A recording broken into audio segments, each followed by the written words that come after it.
Bismillahirrahmanirrahim. Assalamualaikum warahmatullahi wabarakatuh. Waalaikumsalam warahmatullahi wabarakatuh. Senang sekali pada hari ini saya bisa bertemu kalian kembali dalam keadaan sehat walafiat. Sebelum memulai pelajaran hari ini, marilah kita menundukkan kepala sejenak untuk berdoa terlebih dahulu agar ilmu yang kita dapatkan pada hari ini bisa bermanfaat. Fid dini wa dunya wal akhirah. Berdoa dimulai.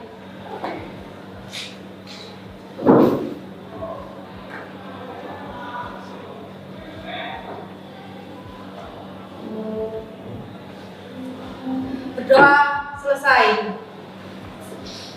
Sebelum memulai pelajaran pada hari ini, mari kita menyanyikan terlebih dahulu lagu kebangsaan Indonesia Raya, karena kita sebagai warga negara Indonesia yang baik harus menyanyikan lagu ini sebelum melaksanakan kegiatan pembelajaran. Saya harap kalian semua berdiri.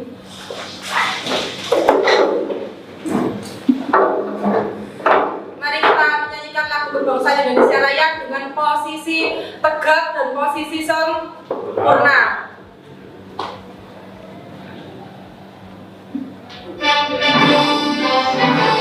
Suaranya yang keras ya. Indonesia tanah airku, tanah tumpah darahku. Di sanalah aku berdiri dari bantu ibuku. Indonesia kebangsaanku, bangsa dan tanah airku. Mari kita bersatu, Indonesia bersatu. Hiduplah tanahku, hiduplah negeriku, bangsaku, rakyatku semuanya. Bangunlah jiwanya, bangunlah badannya untuk Indonesia Raya.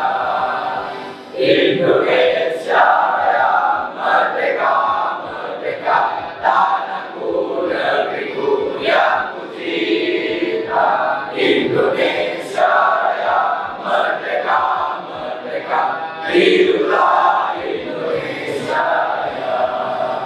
Indonesia Raya, merdeka, merdeka, tanahku, negeriku yang ku cinta.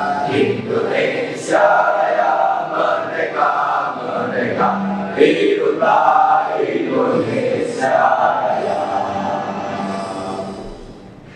Terima kasih. Dimohon untuk kembali duduk.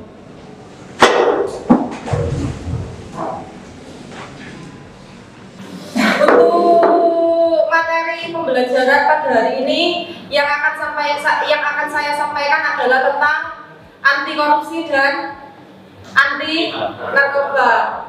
Kita saat ini berada di jenjang kelas 10 SMK ya. Dan mungkin materi ini adalah materi yang baru kalian dapatkan.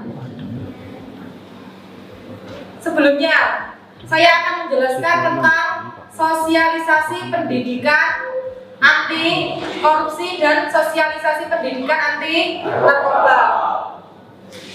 Di kelas ini apakah ada uang kasnya? Silakan pada saat menjawab bisa angkat tangan.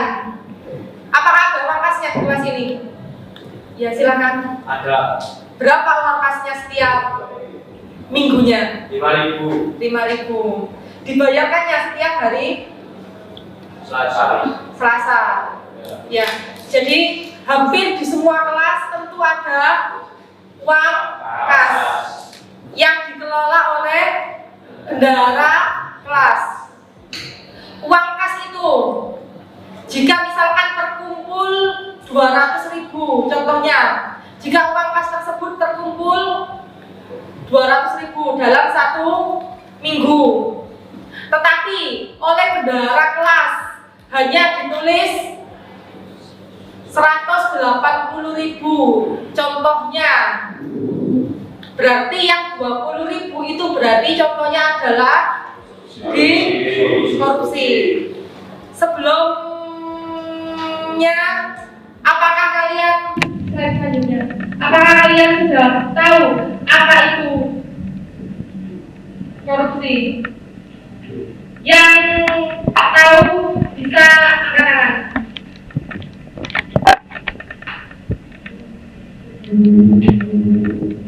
Siapa yang bisa menjawab apa itu korupsi?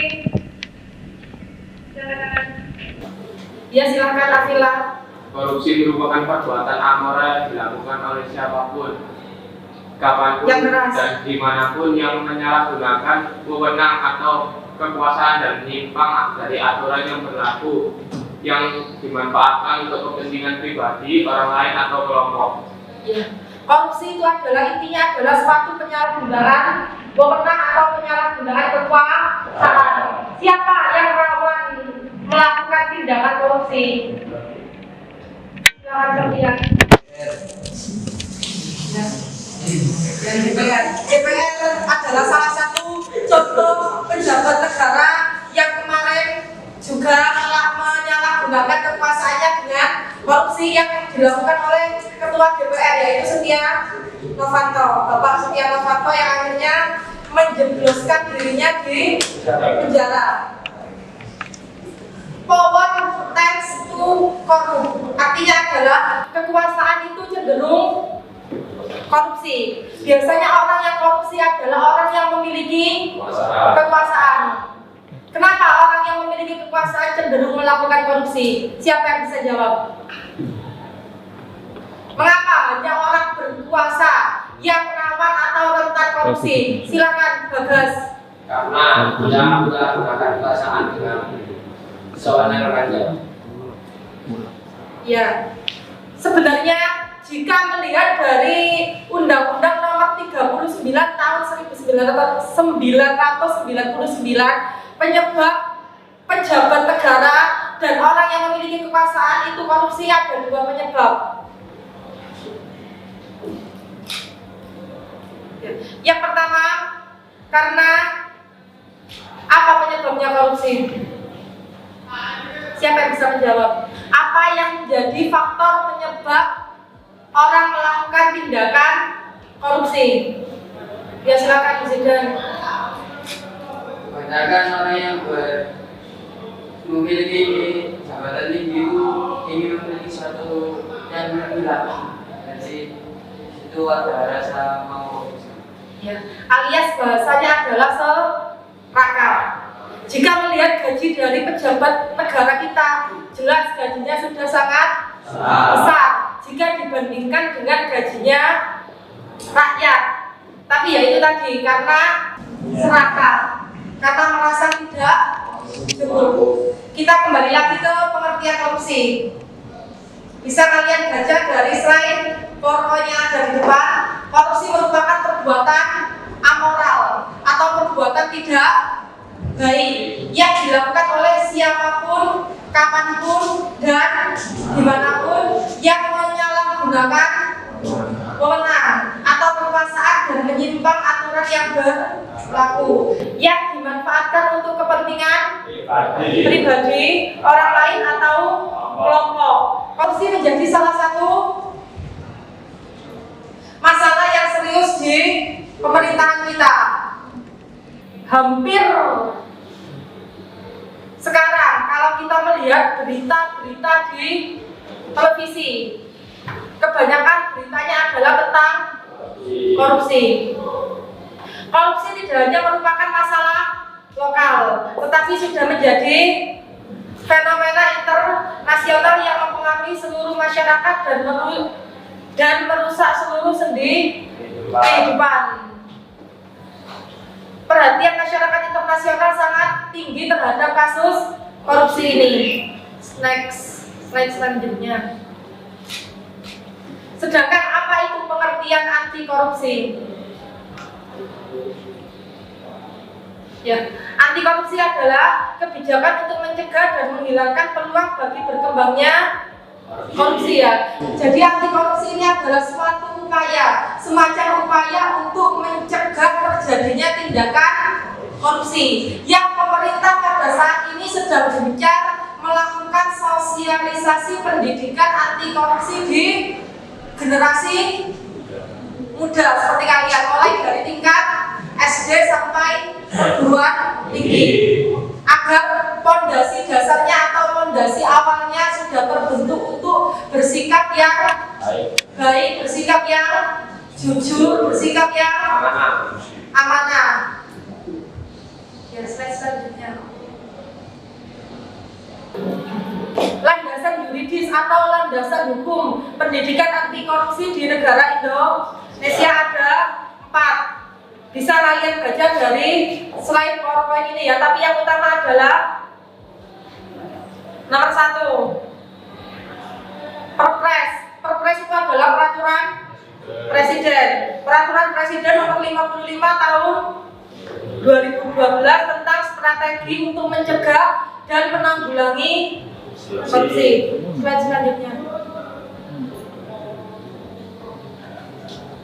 Ya, prinsip pendidikan anti korupsi di sekolah ada 4 ya. Yang pertama, berkelanjutan, dilakukan secara terus-menerus melalui mapel, terutama di mata pelajaran yang berhubungan dengan pengembangan karakter siswa, utamanya di pelajaran PPKN dan pendidikan agama Islam, pendidikan agama, karena kita tinggal di negara multi religi atau multi agama, di mana kita sila pertama ketuhanan yang maha esa, menganut bahwa kita harus saling toleransi antar umat beragama, karena kita berada di negara Indonesia yang mengenal 6 agama besar, sehingga tidak hanya melalui pendidikan agama Islam, tetapi pelajaran pendidikan agama, pendidikan semua agama. Dan yang ketiga, nilai pada dasarnya tidak hanya diajarkan, tetapi dikembangkan atau lebih tepatnya adalah dipraktekkan melalui suatu pembiasaan baik yang bisa diberikan contoh melalui Bapak Ibu guru ketika mengajar di kelas. Terus yang terakhir, proses pendidikan anti korupsi dilaksanakan secara aktif dan gembira. Slide selanjutnya. Apa pentingnya pendidikan anti korupsi di lembaga pendidikan? Bisa kalian jawab? Usahakan berdiri ya pada saat menjawab ya. Ya. Bisa kalian baca slide-nya juga. Silakan Michel berdiri. Yang pertama, lembaga pendidikan memiliki kewenangan dalam mengevaluasikan ilmu pengetahuan termasuk pendidikan anti korupsi. 2. Lembaga pendidikan merupakan salah satu tempat yang strategis dalam mengenalkan, memahamkan, dan melatih keterampilan berperilaku. Nomor 3, yaitu lembaga pendidikan memiliki wewenang yang kuat berada di seluruh, sehingga pendidikan anti korupsi dapat gerakan masif. Yang keempat, terakhir, yaitu latar belakang pendidikan dan sosial dari para pelaku korupsi mayoritas adalah orang berpendidikan alumni perguruan tinggi. Terima kasih. Jadi itulah pentingnya pendidikan anti korupsi di lembaga pendidikan yang saat ini sedang gencar atau aktif dilakukan oleh pemerintah. Slide selanjutnya. Ya. Pengembangan pendidikan anti korupsi di sekolah dapat dilakukan melalui apa saja? Bisa angkat tangan, bisa berdiri, bisa sambil baca slide yang ada di depan. Slide Michel, ayo yang lainnya aktif. Ya silakan Bagas, berdiri Le. Insersi dalam semua mata pelajaran atau mata kuliah. Yang kedua, insersi dalam mata pelajaran muatan lokal. Yang ketiga, menjadi mata pelajaran atau mata kuliah sendiri. Yang keempat, kegiatan percabangan diri, contoh ekstrakurikuler, gerakan anti korupsi siswa, ya terus pembiasaan. Ya, kebiasaan. Interaksi dalam semua mata pelajaran, mengembangkan silabus dan RPP pada kompetisi yang telah sesuai nilai yang akan dikembangkan. Interaksi dalam mata pelajaran muatan lokal ditetapkan oleh daerah atau sekolah. Kompetensi dikembangkan oleh daerah atau sekolah. Ya, sudah. Terima kasih Bagas. Jadi pengembangan pendidikan anak anti korupsi di lingkungan sekolah atau di perguruan tinggi yang pertama adalah berada dalam semua pelajaran. Diinsersi itu maksudnya diintegrasikan atau dihubungkan dengan semua mata pelajaran. Jadi semua mata pelajaran, baik itu pelajaran teori maupun pelajaran praktek, bisa diintegrasikan dengan pendidikan anti korupsi. Bisa juga dalam mata pelajaran muatan lokal seperti bahasa. Muatan lokal itu contohnya bahasa Jawa atau bahasa asing lainnya. Terus menjadi mata pelajaran atau mata kejuruan sendiri.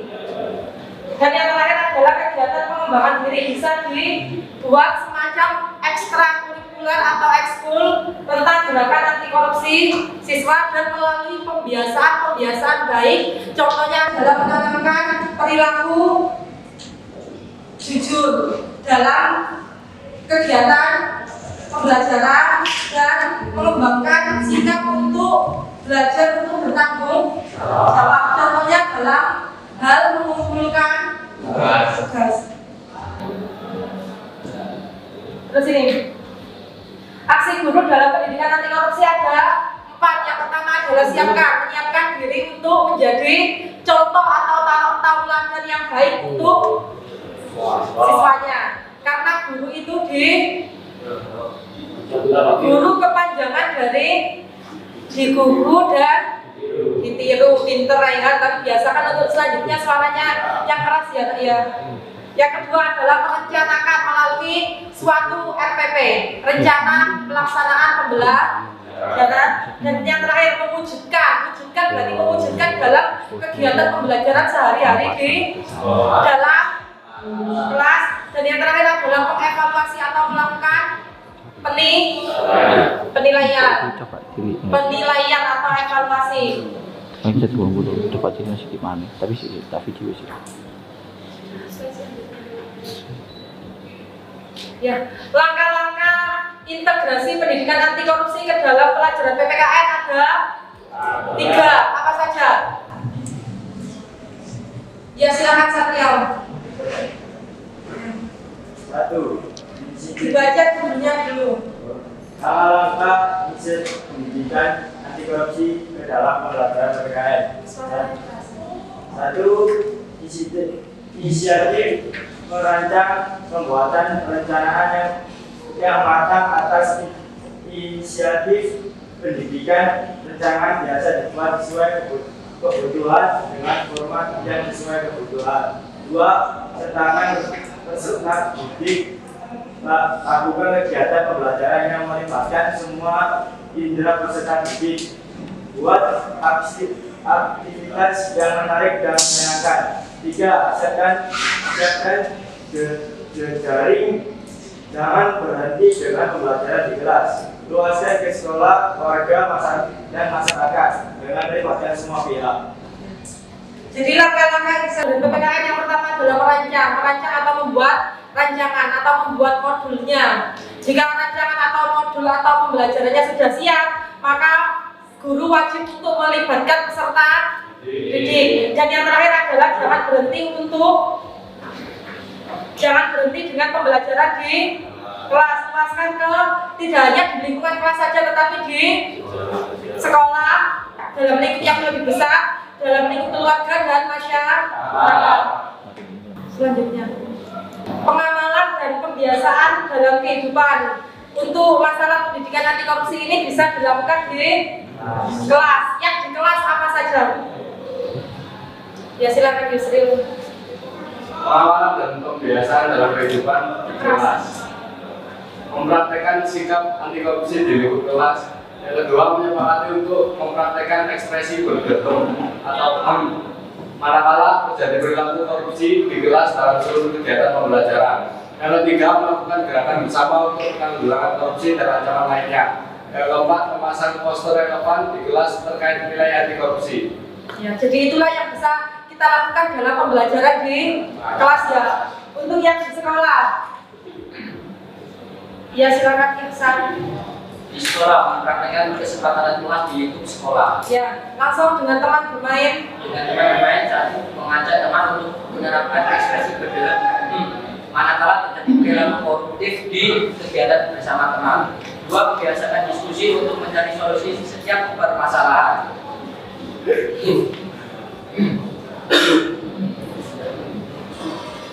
Terus di keluarga, silakan Radit. Pengamalan dan Yang keras. Satu, menginformasikan kepada keluarga mengenai ekspresi bergerak manakala terjadi perilaku koruptif di rumah.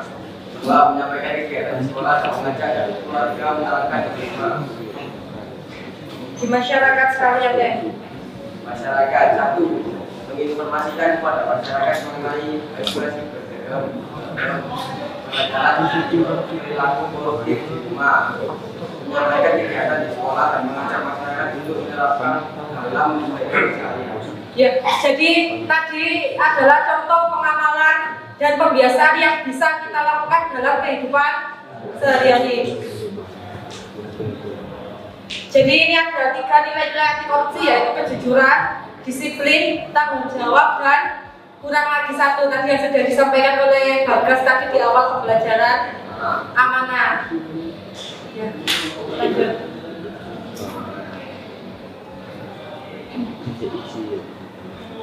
Faktor penyebab korupsi. Apa yang menjadi faktor penyebab pejabat negara melakukan tindakan korupsi? Bisa kalian baca dari slide ini. Silakan ketua kelas. Yang pertama, sifat serakah atau tawa atau rebus manusia.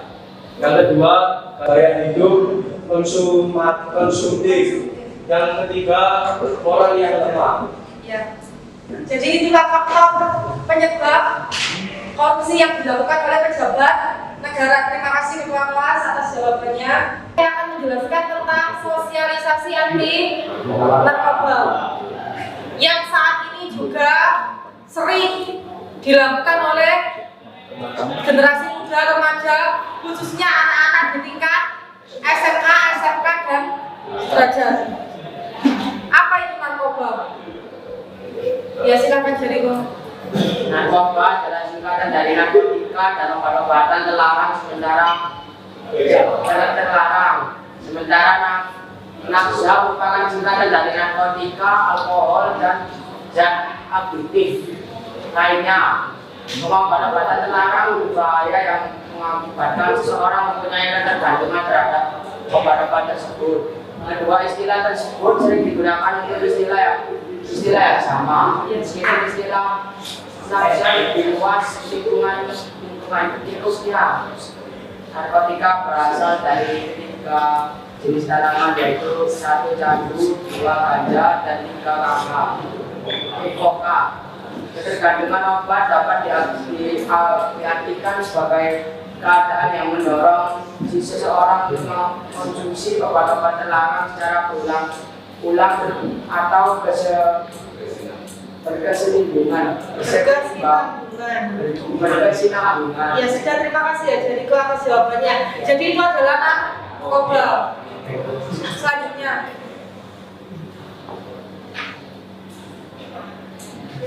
apa saja dampak negatif dari penyalahgunaan narkoba? Dari penggunaan narkoba? Ya silakan Bapak. Yang pertama dari dampak negatif penggunaan narkoba yaitu halusinasi. Maksudnya bagaimana halusinasi? Halusinasi menjadi salah satu efek yang sering dialami oleh pengguna narkoba seperti ganja. Tidak hanya itu saja, di dalam dosis berlebih juga bisa menyebabkan muntah, mual, rasa takut yang berlebih, cerita gangguan kecemasan apabila pemakaian berlangsung lama. Dapat menyebabkan halusinasi ya yang pertama. Yang kedua, menurutnya tingkat kesadaran. menurutnya tingkat kesadaran akibat dari ketergantungan obat tersebut. Selanjutnya,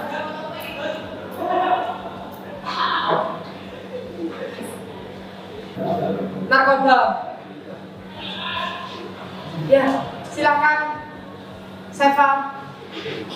Cara berbeda dari narkoba. Yang pertama, memilih lingkungan pergaulan yang baik. Kedua, melakukan berbagai kegiatan positif seperti belajar ataupun berolahraga. Yang ketiga, gunakan waktu luang untuk bersantai bersama keluarga, belajar, berolahraga ataupun melakukan kegiatan positif lainnya. Yang terakhir ada jika memiliki permasalahan, jangan gunakan narkoba sebagai peralatan atau jalan keluarnya selain cara tersebut. Ya, jadi ini ya yang mau saya terangkan. Cara membentengi diri kita agar terhindar dari narkoba adalah pilihlah lingkungan pergaulan yang baik. Karena lingkungan pergaulan itu yang menentukan diri kalian akan jadi seperti apa. Jadi pilihlah teman yang baik, lingkungan yang baik. Say no to drugs. Alias apa itu katakan tidak pada narkoba. Jika ada ajakan dari lingkungan pergaulan untuk menggunakan atau mengkonsumsi narkoba, katakan tidak, meskipun kalian diberikan secara gratis atau cuma-cuma. Karena dengan menggunakan narkoba maka akan mengakibatkan ketergantungan, dan jika tidak memiliki uang maka larinya akan ke tindak kriminal, pencurian. Yang kedua, melakukan berbagai kegiatan positif. Isi waktu luang dengan mengikuti kegiatan yang positif. Contohnya adalah mengikuti kegiatan ekstra kurikuler di sekolah dan mengikuti kegiatan karang taruna di lingkungan masyarakat, di lingkungan rumah. Gunakan waktu luang untuk bersantai bersama dengan keluarga. Dan yang terakhir adalah jika memiliki permasalahan, jangan gunakan narkoba sebagai suatu pelarian. Pelarian kita ketika ada masalah itu apa? Lebih mendekatkan diri kepada Tuhan yang Maha Esa, Allah Subhanahu wa Ta'ala. Jadi pelarian ketika ada masalah bukan larinya ke narkoba, karena itu adalah solusi jangka pendek. Kesimpulan. Siapa yang bisa memberikan kesimpulan dari materi hari ini? Ya, ayo silakan. Promotor pemberantasan korupsi, karena itu sejak usia dini generasi muda perlu ditanamkan mental anti korupsi serta nilai baik. Masalah penyalahgunaan narkoba atau nafsa, khususnya pada remaja, adalah ancaman yang sangat mencemaskan bagi keluarga khususnya dan suatu bangsa pada umumnya. Pengaruh narkoba sangat buruk, baik dari segi kesehatan pribadinya maupun dampak sosial yang ditimbulkannya. Jadi dari sosialisasi atau pembelajaran pada hari ini kita dapat memberikan kesimpulan bahwa yang pertama adalah bentengi diri kita dengan perilaku yang baik, dengan iman dan takwa, selalu mendekatkan diri kepada Allah agar tidak ada niatan untuk berperilaku anti korupsi. Yang pertama, atau berperilaku tidak jujur, tidak bertanggung jawab dan tidak amanah.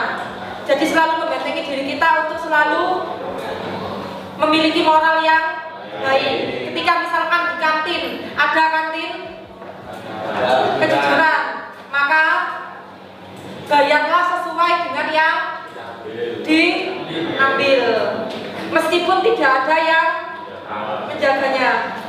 Dan yang kedua, selalu katakan tidak, say no to drugs. Selalu katakan tidak dimanapun berada ketika ada seseorang yang ingin memberikan atau mengajak untuk memakai atau menggunakan narkoba.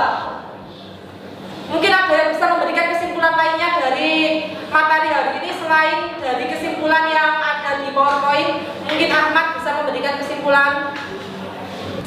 Karena di kurikulum Merdeka, siswa adalah dituntut untuk aktif, student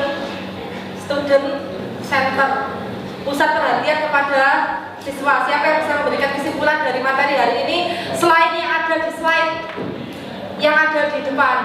Mungkin Zidan bisa memberikan kesimpulan dengan pendapatnya sendiri ya. Bisa dari pendidikan anti korupsi agar menurut saya agar siswa memiliki jiwa nasionalisme yang sangat kuat, berbuat apapun pikiran hanya untuk negara, tidak korupsi diri sendiri atau kelompok yang lainnya, dan untuk yang anti narkotika, narkoba agar moral kita itu terjaga dan karakter kita terjaga untuk tidak menyentuh apa dengan narkoba dan tidak merusak diri kita sendiri.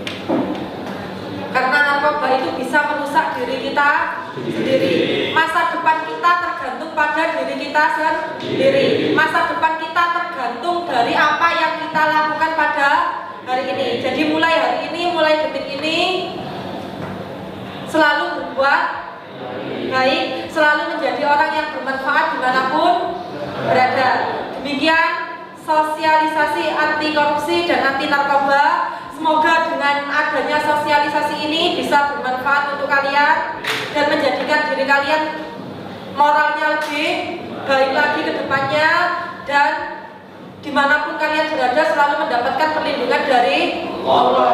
Assalamualaikum warahmatullahi wabarakatuh. Waalaikumsalam.